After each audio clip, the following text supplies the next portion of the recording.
சேலம் மாவட்டம் ஆத்தூர் நகராட்சி மற்றும் ஆத்தூர் அரசு ஹாஸ்பிட்டல் நிர்வாக சீர்கேட்டை கண்டித்து அதிமுக ஆத்தூர் நகர கழகம் சார்பில் நகராட்சி அலுவலகம் முன்பு கண்டன ஆர்ப்பாட்டம் நடைபெற்றது. இங்கே இருக்கிற ஆணையாளர் 2 போட்டாட்டி கதைக்காரன் நகராட்சி நரசிங்கபுரத்துக்கு பார்க்கிற இங்கே பார்க்க எப்படி வேலை நடக்கும். நீங்கள் போனால் ஆத்தூர் நகராட்சிக்கு போனால் நரசிங்கபுரத்திலே இருக்கிறார் என்று சொல்லுவார்கள். நரசிங்கபுரம் மக்கள் அங்கு போனால் ஆத்தூர் நகராட்சியிலே இருக்கிறார்கள் என்று சொல்வார்கள். ஆனால் அவர் எங்கு இருக்கிறார் என்று கூட யாருக்கும் தெரியாது. அப்படிப்பட்ட ஒரு நிலைதான் இங்கே இருக்கிறது. இந்த துறையினுடைய அமைச்சர் சரியாக இருக்கு.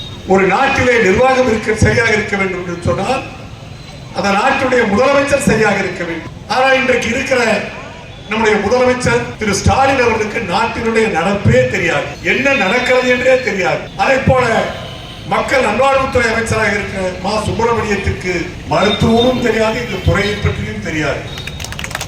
அதுதான் இன்றைக்கு இருக்கிற நிலைமை.